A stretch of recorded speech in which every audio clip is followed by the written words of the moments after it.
Hi, this is Coach Jim Johnson. I'm excited to be back from Alabama, where I had two wonderful speaking engagements to two school districts, Covington County and Coffee County, and I was fortunate to get a standing ovation at both venues, and it was a really wonderful experience.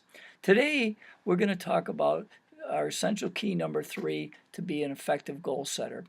And what I found and through my research is only 3% of United States adults write their goals down. So I want to take you through some steps to help you become an effective goal setter. Number one is I think you have to know exactly what you want. You can't hit a target that you don't have.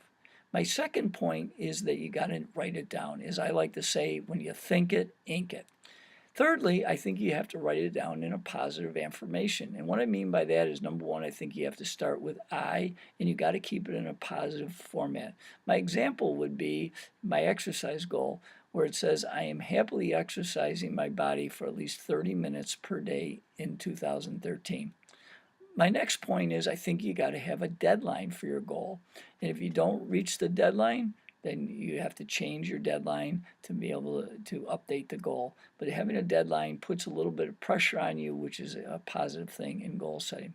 My last point about goal setting is I think you need to set a stretch goal. And what I mean by a stretch goal is something that you're going to have to add discipline to your life, which will make you a more attractive person.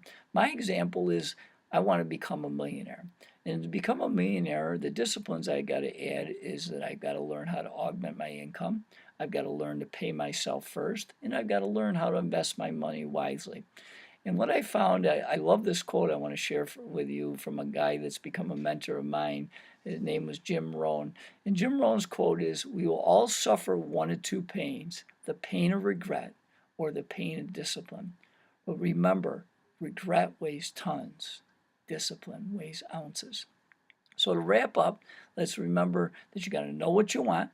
You need to write it down, think it, ink it, and you have to put it in a positive affirmation. And finally, to set that stretch goal to add disciplines to become a more attractive person. You can do it. So until we meet again, this is Coach Jim Johnson. Have a great day.